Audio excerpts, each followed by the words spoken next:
দেহি Russell viper কি I খালাস করছে তোরা সবাই সর সর আমি সকালবেলা ফজরের নামাজ পড়তে যাই না এই রাসেল ভাইপারের ভয়তে তোরা মরে হিনে বলাইছো তাড়াতাড়ি বলা এই খালু এই তাড়াতাড়ি সাতরা রোজা বলান যাইয়েন না খান এই খালু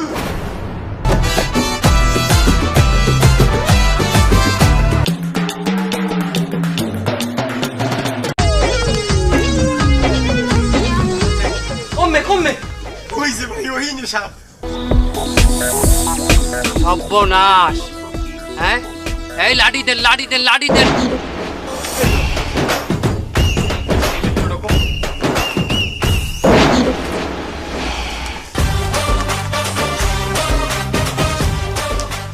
এই দাগের বাইরে কেউ আইবেন না বাইক না মামু মরণ বিনটা বাইক কর মামু আমি বাজাই আরে তুই পারবি না একসাথে বাজাই তুইবে আমি একসাথে আমি পারমু মামু আমি হিকছি আমি দেখনে তুই যা পারো ওটা বাড়তে বই আমার হুনাইস আমি নিটানটাই হুনবো এরা একসাথে বাজাই তুইবে নাহলে মুখ দিয়ে রক্ত উঠতে মরবি আর রক্ত উঠবে না মামু আপনি দেখেন আমি একসাথে বাজাই আপনি একটু দেখেন বাজা একসাথে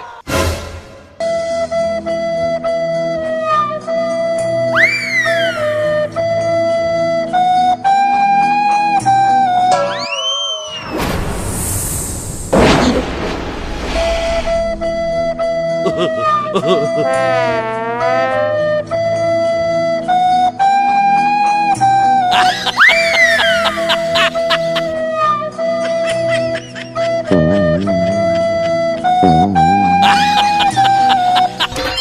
কি মামু এটা কি বাজাও তুই এটা কি বাজাইলি তুই টাইটানিকের বাজনা বাজাও এখানে কি জাহাজ ডুবছে আমি এইটা ইউটিউবে কোনো হিকছি মামু ইউটিউবে কোন টাইটানিক হিককে হাইয়ে বাজাই তুই থাম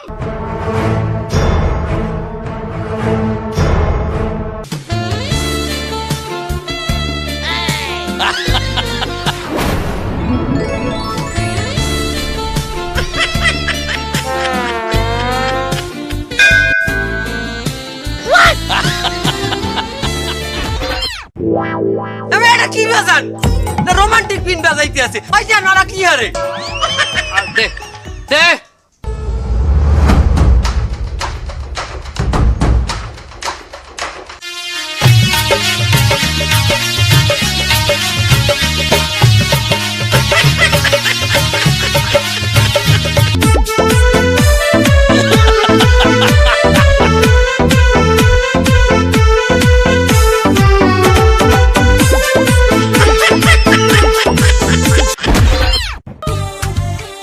কি বাজাও তুই বিন আমরা কি বেন টিন বুঝি আমাকে কি নাগ নাগানি ভাবছো আমনে কি আমি রাসেল ভাইপার বাবা বাইনা আর আমনে রাসেল সুইপার ও বাবু বলে ভাই কাগলায় কথা কয় কি জানি বেটা আরে ওনরা তো আধ্যাত্মিক মানুষ অনেক কিছুই দেখতে পায় হয়তো কিছু একটা দেখছে এই কথা কইতে ও হইতে পারে আরে বেটা সবই হইলে বুয়া বেটা সবই হইলে বুয়া মুই জানি না বেটা আরে থামেন এই বিনটিন হালাও বিনটিন আমরা বুঝি না ডিজিটাল আছে এই বাজাও ডিজিটাল বাজাইতে হইবে খারাও এই হাপুরিয়া মংলুরের কোনো সাধারণ হাপুরিয়া মনে করি না বাইক না ডিজিটাল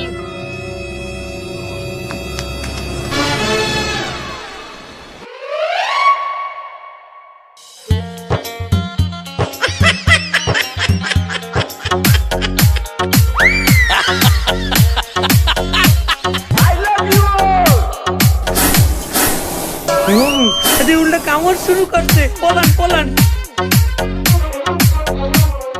আর সুপ্রিয় দর্শক মন্ডলী সারা দেশের মানুষ আজ ঠিক মতো নাতি হচ্ছে না খাদি পাচ্ছে না সুদি হচ্ছে না তাদের ভিতরে ছড়িয়ে পড়েছে এক আতঙ্ক কি সেই আতঙ্ক সেই আতঙ্কের নাম হচ্ছে রাচেল ভাইপার শেষ খবর পাওয়া পর্যন্ত রাচেল ভাইপার ঢাকায় অবস্থান করছে এই না না না না আপডেট নিউজ হচ্ছে রাসেল ভাইপার এখন অবস্থান করছে পদ্মা সেতুতে কিছুক্ষণ বাদেই পদ্মা সেতু পার হয়ে এসে ঢাকার উদ্দেশ্যে রওনা দেবে আপনারা সবাই সাবধান থাকুন নিরাপদ থাকুন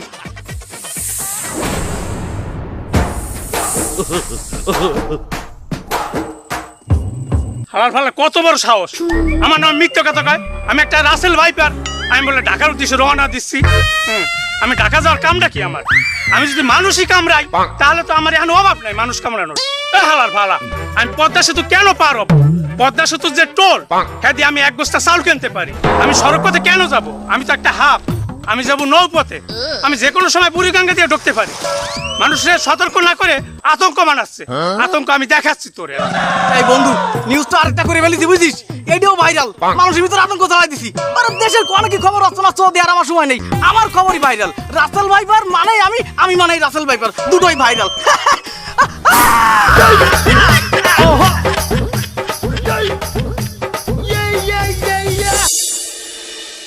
এমিয়া কি হাপে কামড়াইছে আপনি হাফ দেখছেন? না আমি হাফ দেখিনি, হে আই আমার সামনে উদ্বুদই পথে আসুক ফিডেই পথে, এরপর তো আমি লইয়েছি আপনি গো বলাইয়ে।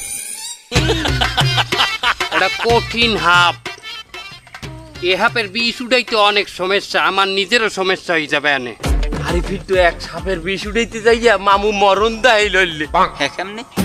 মামু তো ওই সাপের বিষটা কামড়াই কামড়াই উঠাইছে, তার আরে মামুর ডায়রিয়া হইছিল। কি বিষের বিন? ওরে না, মামু যে পাও দিয়ে কামড়াই কামড়াই যে সাপের বিষটা উঠাইছে, ওই লোকের পায়ে আনলে গোবর এতে গুলাই কাম করতে, তার মামু ওই বিষটা উঠাইয়ে কামড়াই কামড়াই গোবর উঠেছে।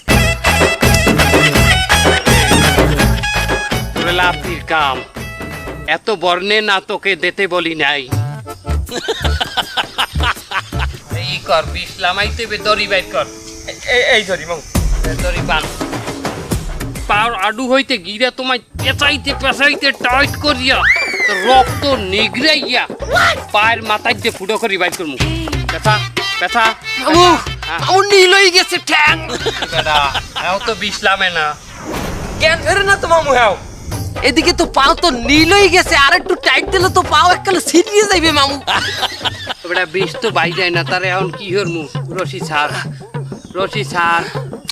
কি হরমু? কঠিন হাপ। মামু এক কাম করেন, এই যে সাপে কামড়াইছে হারে বলান, ওই আর বিষ নিজে লই যাও। বলান দিলেই আইবে, হাপ তো তোমার দুলা ভাই। ওটা হলো গারু হাপ, বলাইলে সোহাজে আইবে না। মামু আমার মনে কয় যে আপনি বুঝাই শুনেই কইলে পৃথিবীর সবচেয়ে বড় গারু হাপ আইবে। গারুয়া বিন্ডা বাইর কর।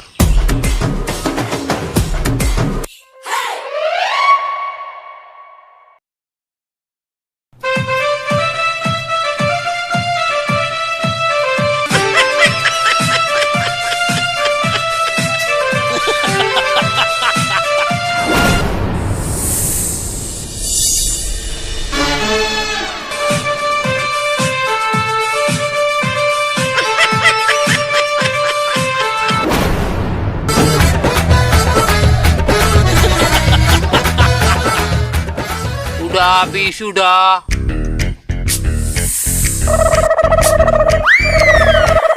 এ বিষ উড়াও না কে? আমি বিশুরম কেন? আমি কামড়াইছি? তা কেটা কামড়াইছে? দেখো না, এটা 14টা দাঁতের কামড়। এতে কুত্তা কামড়াইছে।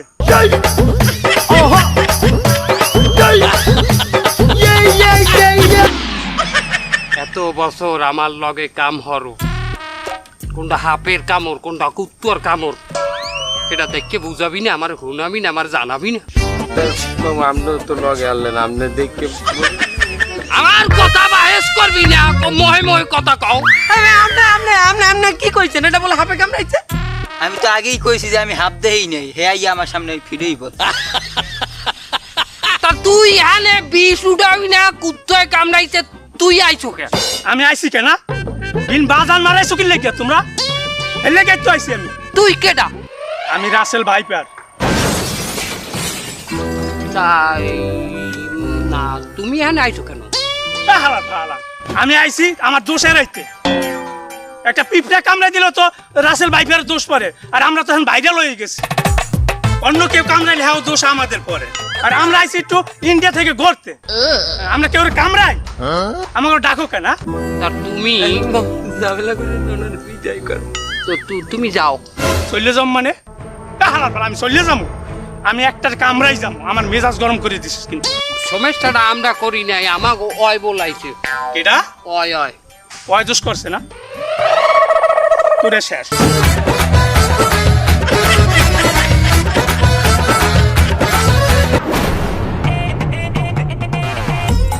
ওকে আমার পাবন সেকেটা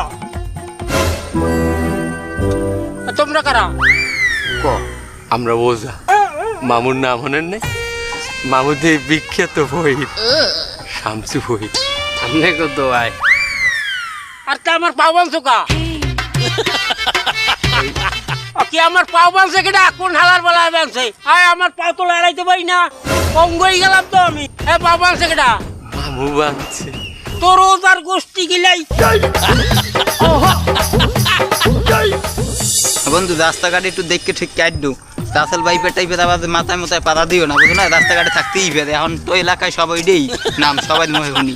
আর বড় ওই সময় ভয়টাই পাই নাকি, কিন্তু সেদিনকে একটুর জন্য বাইসে গেছি। বন্ধু এর দেশ কে সব মানুষ কো কামড়াইয়ে মারুঙ্গা। এবারে হরিস না, আমরা এত বছর ধরে এইখানে রয়েছি, কোনো হানে কোনো ঝামেলা হয় নাই। তোরা 2 দিন আইছু ইন্ডিয়াতে, ইয়ারে কামড়া ওয়ারে মারো, তো বলে কি আমাকে নাম খারাপ হয় বেটা? আরে মাওলা আদি রাসেল ভাইপার দেখে আমাদের আমি ওজা বলাই জানি, তুমি এই যে খারাপ খারাপ। হলি কি তোরে এখন আমি কি বুঝাইলাম যে কাউরে কামড়াইস না, তো বলে কি আমাকে নাম খারাপ হয়? এখন তো দেখছো এই দেশে এখন মশাই কামড়াইলো, কই রাসেল ভাইপার কামড়াইছে। করছিস কি হালাস ভালা? ও ভাই ভাই, আপনি কোনো টেনশন হবেন না, ও ভাই আপনি কেডা? আমি রাসেল ভাইপার। ও মা আরে হটছস কি আবার অজ্ঞান হয়ে গেছে? তোর হাসপাতালে নেওয়া লাগবে। তোমারে লেগেছে কত যে ভালো। এই কি হয়েছে রোগীর, কি হয়েছে? এই রুগীরে হাপে কামড়াইছে। হাপে কামড়াইছে? কি হাপে কামড়াইছে? Russell viper. কি রাসেল ভাইপার? তাহলে তো এই রোগীর পরিবারের সাথে কথা কইতে হবে আমার। আর তাহলে আপনি রোগীর কি হন? আমি রুগীর কিছু হই না, তাহলে আপনি কেটা? আমি রাসেল ভাইপার। কি রাসেল ভাইপার? এই কি হইলে? আরে আল্লাহ,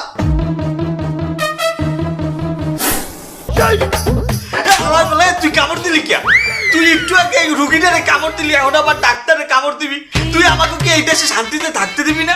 আমি এই দুইটা এনে থাক, তুইও থাক, আমি যাই। এই জন্যই সাপে কাটতে কখনো সাপ নিয়ে হাসপাতালে যাবেন না, নয়তো ডাক্তারেরও একই অবস্থা হবে।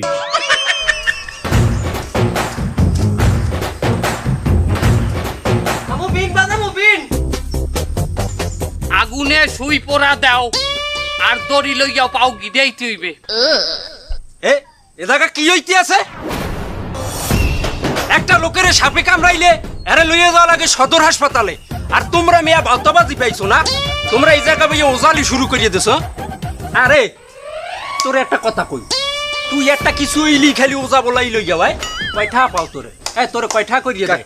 কাকু মধ্যে 100 টাকা দিয়ে দেয়। আরে মিয়া তোমরা কি করতেছ গুলা? কি উজালি শুরু করছো? কি ভাওতাবাজি পাইছো? কি হইছে কি? ওজার কাজ ডাক্তারে পারে?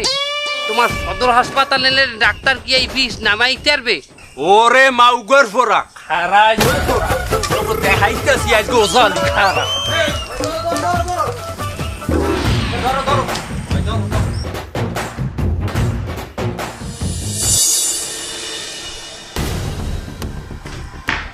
আপনাদের রোগীকে কবে সাপে কামড়াইছে? স্যার 2 দিন আগে কামড়াইছে স্যার। 2 দিন আগে সাপে কামড়াইছে, আর আপনারা আজকে নিয়ে আসছেন? কি করছেন এই 2 দিন? স্যার ওই আমাদের কিছু গ্রামের লোক আছে, এদেরকে সাপে কামড়ালে, কুকুরে কামড়ালে, এই ওজা বদ্ধ এগুলোর নিয়েই সবাই ব্যস্ত থাকে স্যার। আপনারা তো অনেক দেরি করে ফেলছেন, রোগী তো মারা গেছে। কি বলেন স্যার? এই তোর জন্যই যত সব কিছু। তুই এই ওজা নিয়ে বদ্ধ নিয়ে ব্যস্ত থাকি আজকে আমাদের রুগীটার এই পরিণতি হইল। আপনারা যদি সময় মতো রোগীকে দ্রুত হাসপাতালে নিয়ে আসতেন আর সময় মতো যদি অ্যান্টিভেনাম দিতে পারতাম, তাহলে হয়তো রোগীকে আমরা বাঁচাতে পারতাম। এই তোর বুদ্ধিতে যদি ওজা কবিরাজের কাছে না নিয়ে যদি সময় মতো আমরা ডাক্তারের কাছে নিয়ে আসতাম, তাহলে আল্লাহ হয়তো এই রুগীটাকে আজকে আমাদের মাঝে বাঁচাইয়ে রাখতে পারত। আমি বুঝতে পারিনি, আমার এত বড় একটা ভুল হয়ে গেছে। স্যার এই সকল বিষাক্ত সাপ থেকে আমরা কিভাবে নিরাপদ থাকতে পারি? এই সমস্ত বিষাক্ত সাপ থেকে আমাদের বাঁচার জন্য সর্বপ্রথম আমাদের সচেতন হতে হবে। আমাদের বসত বাড়ির আশেপাশে আঙিনা, উঠান সব জায়গা পরিষ্কার পরিচ্ছন্ন রাখতে হবে। বিভিন্ন ঝোপঝাড় যেগুলো আছে এগুলো পরিষ্কার করে ফেলতে হবে। আমাদের বাচ্চা কাচ্চারা যারা ছোট, এদেরকে সবসময় চোখে চোখে রাখতে হবে, এরা যেন ঝোপঝাড়ে জঙ্গলে না যায়। আমাদের আঙিনা যদি পরিষ্কার পরিচ্ছন্ন থাকে, যে কোনো ধরনের বিষাক্ত পোকামাকড়, সাপ আমরা শনাক্ত করতে পারবো। কিন্তু আমাদের আঙিনা যদি অপরিষ্কার থাকে আর এখানে যদি পোকামাকড় বাসা বাঁধে, আমরা কখনোই সেটা খেয়াল করতে পারবো না। এছাড়াও যারা টিনের ঘর মাটির ঘরে থাকেন তাদেরকে সব থেকে বেশি সতর্ক থাকতে হবে। শুধু তাই নয়, এই সমস্ত বিষাক্ত সাপ বিচ্ছু পোকামাকড়ের হাত থেকে রক্ষা পাওয়ার জন্য আল্লাহ পাকের কাছে আমাদের দোয়া চাইতে হবে। দোয়াটা হলো আউযু বিকালিমাতিল্লাহি তাম্মাতি মিন শাররি মা খলাক। আরেকটা জিনিস দেখলাম, আপনাদের গ্রামের বেশিরভাগ লোক এইসব ওঝা ফকিরে বিশ্বাস করে। এদেরকে এইসব বিষয়ে সচেতন করতে হবে। চলুন সবাই একসাথে এদেরকে সচেতন করি।